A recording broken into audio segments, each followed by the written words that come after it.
Question 13 reads, in the xy plane above, points Q and S are the centers of the circles, which are tangent to the x-axis.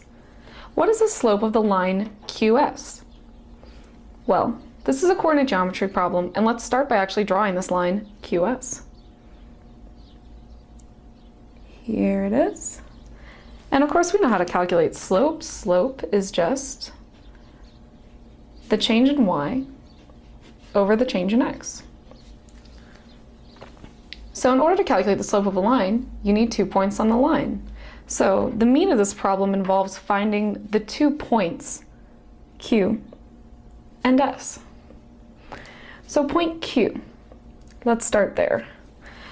Point Q lies on the line between this point and P, and because it's the center of the circle, it's going to be exactly halfway to P, between this point where y equals 0 and this point where y equals 6.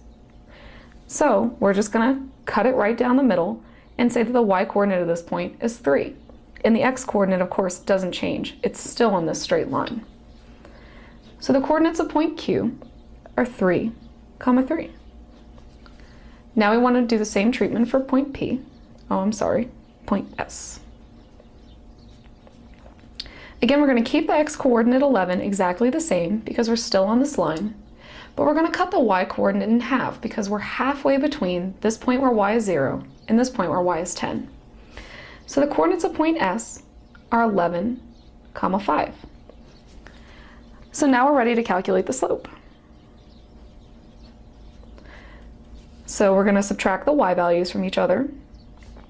I always like to write in the x1s and y1s so I know what I'm doing. x1, y1, x2, y2. So we'll do y2 minus y1, 5 minus 3, over x2 minus x1, 11 minus 3. And we'll get 2 over 8, and of course always simplify your fractions. The slope of this line is 1/4.